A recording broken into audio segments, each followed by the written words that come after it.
In family law, understanding financial disclosure is crucial. So what exactly is financial disclosure? It's the process of sharing detailed financial information with the other party and the court.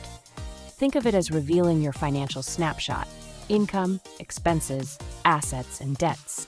You are painting a clear picture of your financial landscape. Why does it need to be accurate? Because accuracy avoids delays in the court process and leads to fast and fair decisions. Many decisions, such as spousal support, are based on the litigant's financial disclosure. Inaccuracies can lead to penalties, delay, and credibility issues. Even agreements can be invalidated on the basis of inadequate financial disclosure. But are there exceptions where financial statements are not required?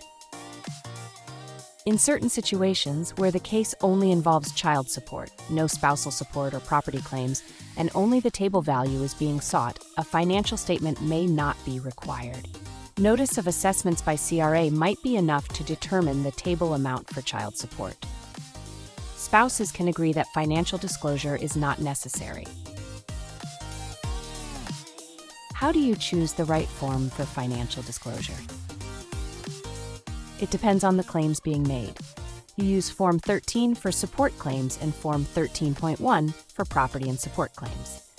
Form 14A can be used for minor changes to a previously filed financial statement. What's included in these statements? Income, expenses, assets, debts. Income represents the total earnings from employment, business, investments, and other sources. It includes salaries, wages, bonuses, and any other income received. Expenses are the costs incurred for daily living and other obligations. Some examples are cars, personal items such as jewelry, and investments. Assets are properties or items of value owned.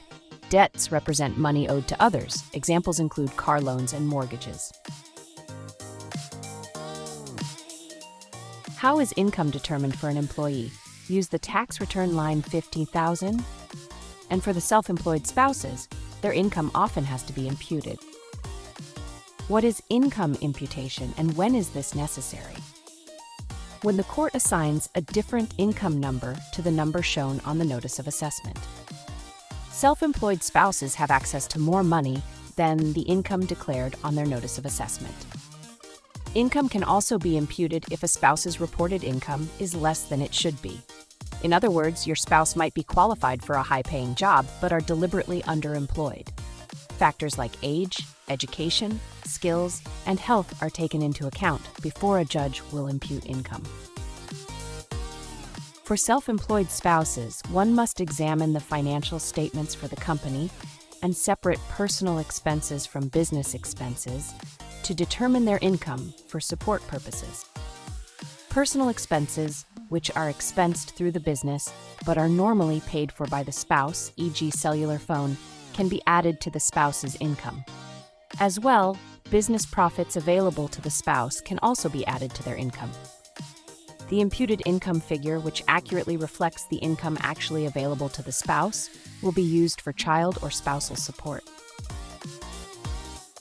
Remember, full financial disclosure is key. It ensures fair outcomes in family law.